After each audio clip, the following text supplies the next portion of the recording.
Pues hola, buenas tardes. Soc Vicent i vinc en nom de l'associació Llavors d'Ací, que és una associació que es dediquem a la promoció i conservació de la biodiversitat agrària valenciana. Què vol dir això? És una associació que estem intentant...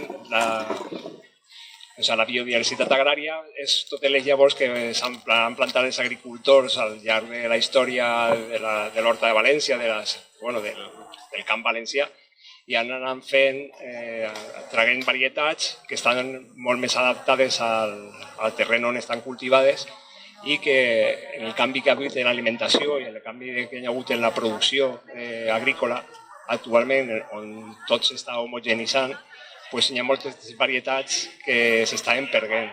Se calcula que en el món s'ha perdut un 70% de la biodiversitat agrària cultivada que portaven fa 50 anys existia. Això vol dir que és molt de patrimoni que s'està perdent i és una llàstima que aquest patrimoni natural, que són al final gens que ens poden ajudar a adaptar-nos a les noves condicions que venen en el futur de canvi climàtic i de problemàtiques que poden sorgir, són varietats que estan adaptades, tota aquesta informació genètica que porten les llavors s'està perdent. I fa uns 20 anys, entre uns quants, va néixer la necessitat d'aquestes varietats, crear una xarxa, diferents xarxes a nivell nacional, però aquí també en la Comunitat Valenciana, de gent que estem preocupats per aquests llavors que tenen els nostres avantpassats, els agricultors tradicionals, anar recuperant-les i anar conservant-les. I la manera que hem triat per a conservar aquest tipus de varietats, diguem que hi ha organismes científics que estan conservant-les en grans neveres, en grans almacens, però la nostra filosofia és que una llavor, perquè estigui ben conservada, s'ha de conservar en el terreny. S'ha de conservar plantant-la i anar renovant-la poquet a poquet.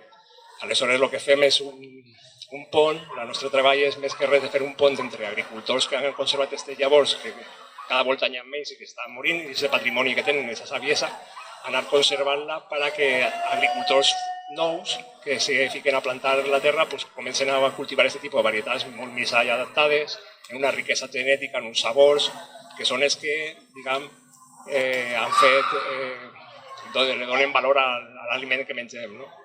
I més o menys aquesta és la nostra tarea.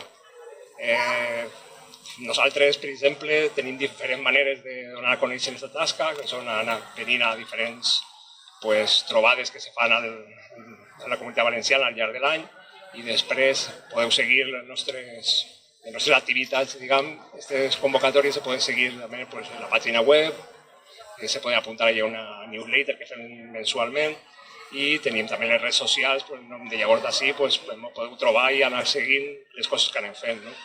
I després també, el segon dimarts de cada mes, fem, als socis i a la gent que estigui interessada, estem en el Jardí Botànic de València i allà repartim grapes de llavor per anar plantant tots els mesos. Que tingui interès també en ajudar-nos a conservar aquest tipus de biodiversitat agrària cultivada, ens pot trobar tots els dimarts, el segon dimarts de cada mes en el Jardí Botànic.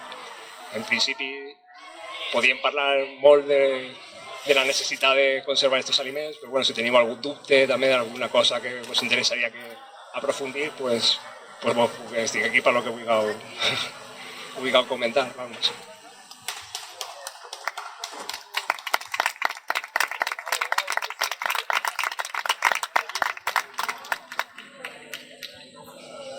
Ja està? No hi ha preguntes?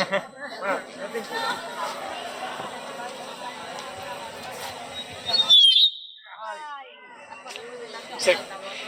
Quan has dit que vosaltres el que feu és anar plantant la llavor per a conservar-la, perquè entenc que no pots tindre una llavor en un got, no sé, X anys, dona igual si la plantes, vull dir, la llavor no te va perdre qualitat o va mutar al pas del temps. Això, per exemple, heu notat alguna cosa? És dir, la llavor és la mateixa de fa 300 anys o quan la vas plantant ja n'hi ha com un canvi?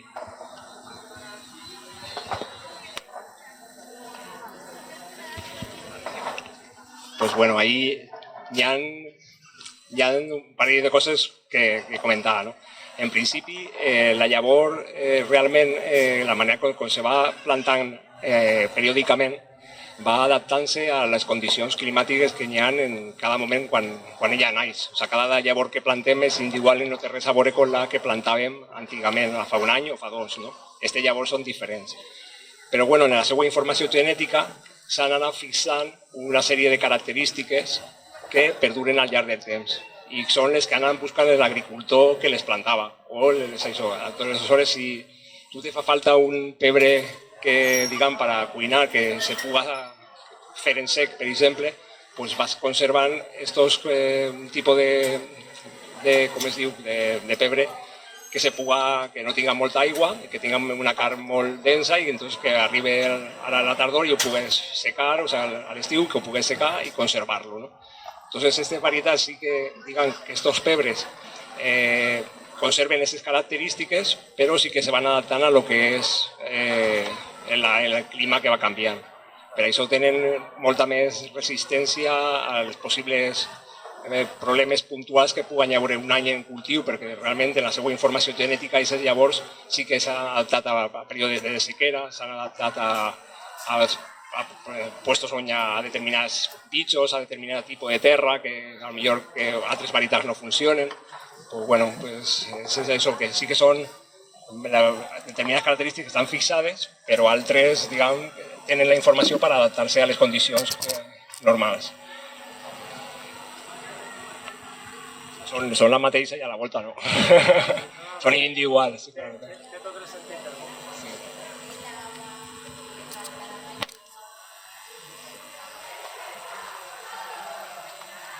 Pues si no teniu cap pregunta més, us agraïs la vostra presència i moltes gràcies al Màsera Sostenible per convidar-nos.